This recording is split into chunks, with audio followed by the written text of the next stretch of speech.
अब तक आपने सुना पत्नी डॉक्टर शिवानी से संपर्क न होने की बात रवि छुपा जाता है।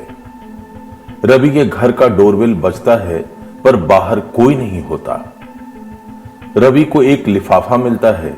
उसको देखकर रवि बार बार अपने फोन के मैसेज बॉक्स में जाता है। रवि को बिग ब्रेकिंग के चक्कर में रात में ही ऑफिस आना पड़ता है। जब रवि ऑफिस में होता है तो उसके फ्लैट में चोरी हो जाती है। अब आगे। फ्लैट में चोरी होने की बात सुनते ही रवि घबरा उठता है। बॉस से कहता है, बॉस मुझे जाना पड़ेगा।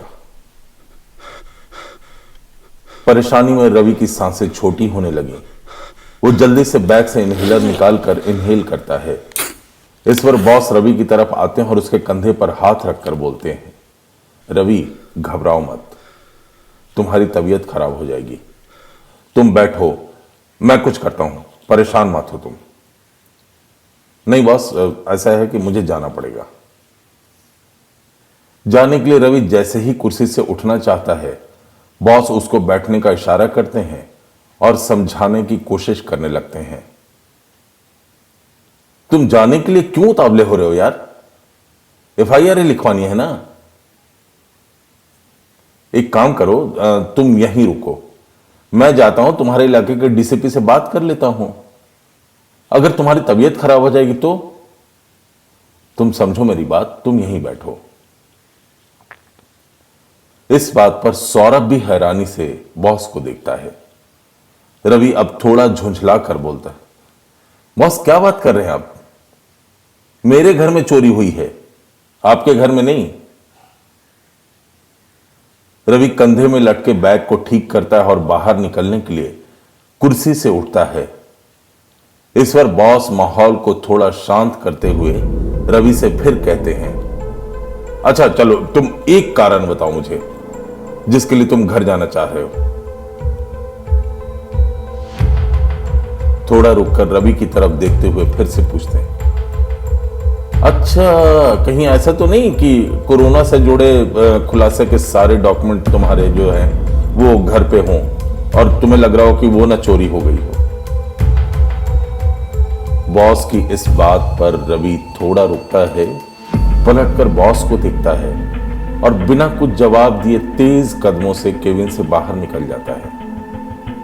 लगभग भागते हुए न्यूज रूम को पार करता है। न्यूज रूम में मौजूद लोग भी भौचक्के होकर रवि को देखते रहते हैं।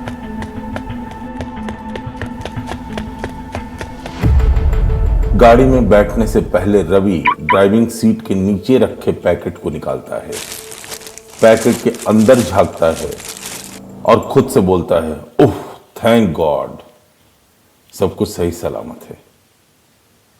पैकेट को डैशबोर्ड में डालता है और बहुत तेजी से गाड़ी स्टार्ट कर स्पीड में गाड़ी भगाता है। थोड़ी दूर आगे बढ़ने पर रवि को अचानक ऐसा लगता है जैसे एक एसयूवी गाड़ी उसका पीछा कर रही है।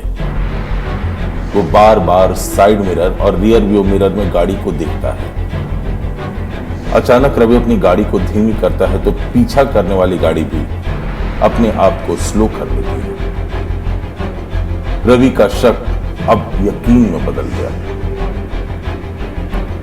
अब तक रवि साउथ दिल्ली से पटपड़गंज के रास्ते में यमुना नदी पर बने आईटीओ ब्रिज तक पहुंच चुका होता है।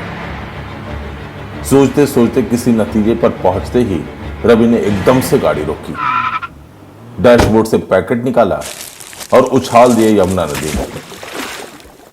जब पलटकर पीछे देखा तो पीछा करने वाली गाड़ी लगभग 100 मीटर की दूरी पर खड़ी थी और अचानक अपनी हेडलाइट बंद कर ली। जल्दी से रवि गाड़ी में बैठता है, गाड़ी स्टार्ट करता है और भगाना शुरू करता है। अब भी रवि बीच बीच में रियर व्यू मिरर में देखता है, पर पीछे से अब कोई गाड़ी नहीं आ रही होती।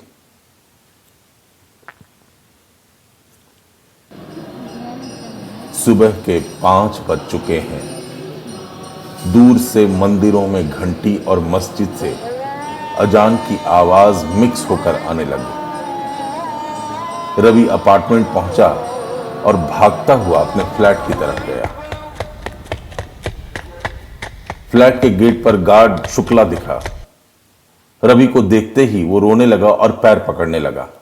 साहब, हम कुछ नहीं किए साहब। साहब, हम गरीब जरूर हैं साहब, पर चोर नहीं है साहब। आप जानते हैं साहब, हम गरीब हैं लेकिन चोर नहीं है साहब। रवि ने झुंझलाते हुए पूछा, चुप रहो शुक्ला जी, कौन कह रहा है तुमको चोर हैं? मैंने कहा तुमको? परेशान करते हैं। रवि अंदर आते ही टूटे फूटे सामान देखता है। सामने सोफे पर बैठे शर्मा जी उठकर रवि के पास आए और बोले, शुक्ला की गल मत सुनना रवि जी, मैं बता रहा हूं आपको। हैं जी, आज तक कभी चोरी तो हुई नहीं यहां अपार्टमेंट में। आपको जाते हुए भी उसी ने देखा। वही जानता था कि सीसीटीवी नहीं चल रहा है जी। वो ये भी जान रहा था कि इंटरकॉम काम नहीं कर रहा है।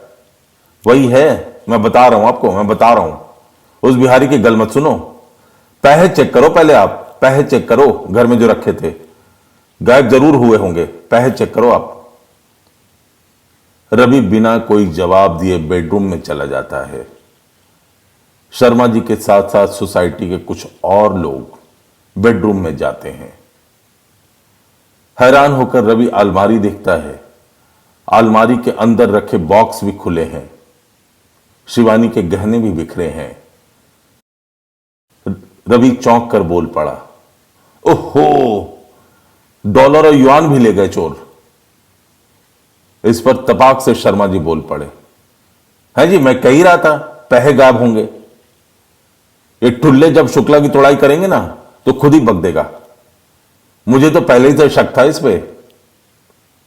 शर्मा जी, शुक्ला की इतनी हिम्मत नहीं हो सकती है। वो चोरी नहीं कर सकता, मैं समझ सकता हूं, वो चोरी नहीं करेगा। रवि की इस बात से शर्मा जी सहमत नहीं दिखे।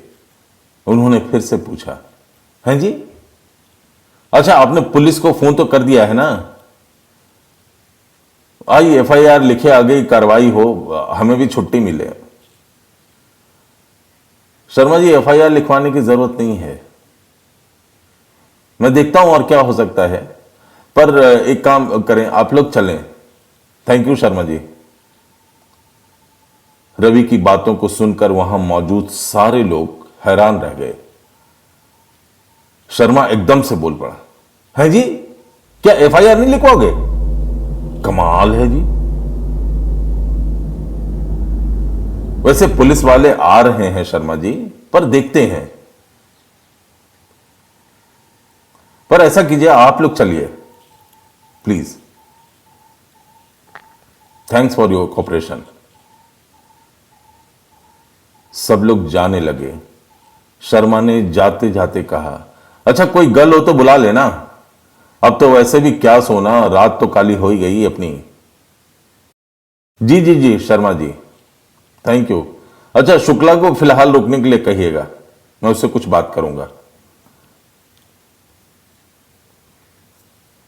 सब चले जाते हैं। रवि अब भी अपने बेडरूम में बैठा है। धीमे कदमों से गार्ड शुक्ला अंदर आता है। रवि को देखकर हल्की आवाज में बोलता है, साहब साहब हमको माफ कर दीजिए साहब। इतना बोलकर रवि के पास आता है और उसके पांव में बैठ जाता है। क्या हुआ, डर गए या चोरों ने खरीद लिया तुमको? मुझसे ज्यादा पैसे दे दिए उसने? कौन थे बताओ तो सही। नहीं साहब, ऐसा मत कहिए साहब, पहले भी तो हम आपके बहुत काम आए हैं साहब। अपनी गर्दन पर हाथ रखते हुए कहता है, माई कसम साहब, आप कहे थे नजर रखने के लिए, लेकिन साहब, लेकिन क्या यार, लेकिन क्या शुक्ला, क्या?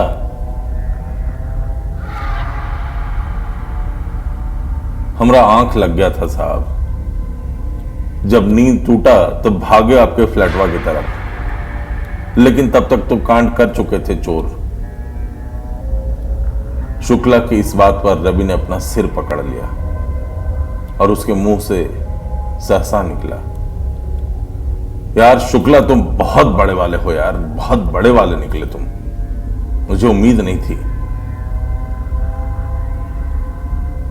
तुमको स्पेशली कहा था ध्यान रखने को, कहा था कि नहीं कहा था तुम्हें? शुक्ला तेरी इस लापरवाही से ना मेरी बीवी की जान चली जाएगी यार, वो लोग मार देंगे उसको यार। बोलते बोलते रवि की आंखों में आंसू आ गए, गला रूंधने लगा। रवि ने धीरे से कहा, जाओ तुम, जाओ तुम, चलो तुम जाओ। साहब हमरा एक बार बात तो सुन लीजिए साहब। रवि ने हाथों से जाने का इशारा किया। शुक्ला चला गया। शुक्ला के जाते ही रवि मेन गेट बंद करता है और फिर से बेडरूम में आता है। बेडरूम में आते ही शिवानी की तस्वीरों के पास खड़ा होता है, तस्वीरों को छूता है और बोलता है, सॉरी शिवानी, मेरी इन्वेस्टिगेटिंग जर्नलिज्म ने ना तुम्हारी लाइफ स्टेक पे डाल दी यार। I am so sorry Shivani. इसके बाद रवि शिवानी की एक दूसरी तस्वीर हटाता है। तस्वीर हटाते ही सामने एक कैमरा नजर आता है। कैमरा तस्वीर के फ्रेम में फिट था, पर बाहर से देखने पर कोई अंदाजा नहीं लगा सकता था कि अंदर कैमरा है। कैमरा अब भी रिकॉर्डिंग पर था।